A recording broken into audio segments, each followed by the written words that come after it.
Awesome. Hey, yeah, like Herb said, I do a lot of this stuff nationally for 420 Radio. In the past 5 years, I have done 78 appearances in 33 cities across 17 states. Atlanta, Georgia, and Orlando, Florida, and Joplin, Missouri, and Houston, Texas. I've been all across the country here, and it's the same everywhere I go. Pot smokers are the same everywhere I go. They're all kind and compassionate, good, decent, law-abiding people.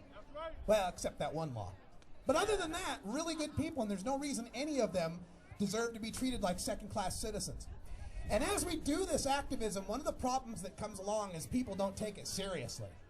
Oh, you're marching for pot? You want to legalize weed? Isn't there something better to do? Hell no. Can't you think of something more useful to do? Well, let me explain something. Because a lot of people don't take this very seriously. Even in our own community sometimes, they just think it's about getting high. Let me tell you a little story about my home state, Idaho. I just got back from Idaho because a friend of mine named Lindsay Reinhart, who is the chief petitioner for their medical marijuana bill out there, she's a multiple sclerosis patient. There was an incident at school. Some kid got a hold of some weed, so naturally they blamed her kid for giving it to him, even though there was no evidence of that. Just because she's the top medical marijuana person. And then sent cops to her house, took her kids away to foster care, and now she's facing felony charges. That same exact week, there was a case just across the county where a woman left her 3-year-old and her 10-month-old in the car alone, went back into the house, neglecting the fact that she had a loaded 45 in the car. The 3-year-old got a hold of the loaded 45 and shot the 10-month-old in the cheek. Did she get her kids taken away from her for child endangerment? No. No. Did the cops come to her house and start to charge her with endangering kids and feel like they needed to be put in foster care? No. But the multiple sclerosis patient who's using cannabis as medicine is a danger to her kids? Bullshit. That ain't right. And this is not just an isolated case. Look up Daisy Bram, B-R-A-M, Daisy Bram in California. In California, people. Wow. Where there's medical marijuana since 1996, she has been charged with child endangerment because she was breastfeeding and she's a medical marijuana patient. And they say, oh, you're passing cannabinoids through the breast milk to your baby. Despite the fact that breast milk naturally has cannabinoids in it in the first place. Yeah. I found 5 cases in the past week where children aged 4 and under had gotten a hold of a loaded weapon and fired it, either hurting or killing themselves, another kid, or an adult. 5 cases. Not one of those cases were the parents charged with child endangerment or neglect or being reckless or any charge. It was just an accident.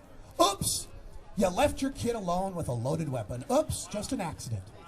That same week, I found 5 more cases of people busted for having a marijuana plant in their home where they were charged with child endangerment and the kids were put into foster care. Wow. That's why I come out here every year to march. That's why I fly coach all over this country to talk to people. And that's why I will not stop until we have the same equal rights as our beer drinking friends. Are you with me? Now remember, activism starts with act, and you've done the first thing by acting today. You went out and did more than 99% of any cannabis activist ever does, and you put your feet on the street, and you put your face in public, showing that you support this. So give yourselves a hand. Yeah! And remember, this is not where it ends. We have bills in the legislature right now to reduce the penalties for possession of marijuana between 1 ounces and 4 ounces. We have bills to add PTSD to the medical marijuana conditions. Yeah. We have bills that would actually just outright legalize marijuana. But they ain't going nowhere unless you talk to your elected officials. Now, I know, it's like they're not on your speed dial or nothing. I know, it's not like the first person you're going to call every day.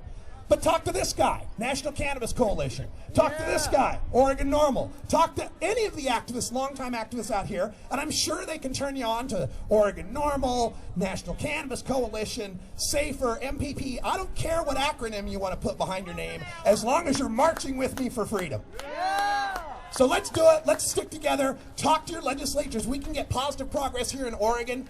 And one final thing. There's some people at the national level, and I get to talk to a lot of them on a direct basis, who think Oregon ought to wait till 2016 to go for legalization. They say in 2016 it'll be a slam dunk. Well, what I don't understand is, why wouldn't it be a slam dunk even if we did try in 2014? Why not try the 7-foot jumper in 2014? And if it doesn't go in, we'll rebound and do the slam dunk in 2016. Sounds right to me. Let's fight for 2014 and let's fight for 2016, because I don't know about you, but there are 199 Oregonians getting arrested every month for marijuana. And remember, marijuana's decrim here. Anything over an ounce is a felony, so that's 199 felony arrests every month. Those people can't wait till 2016. Let's get the ball done. Let's do it in 2014. Legalize it!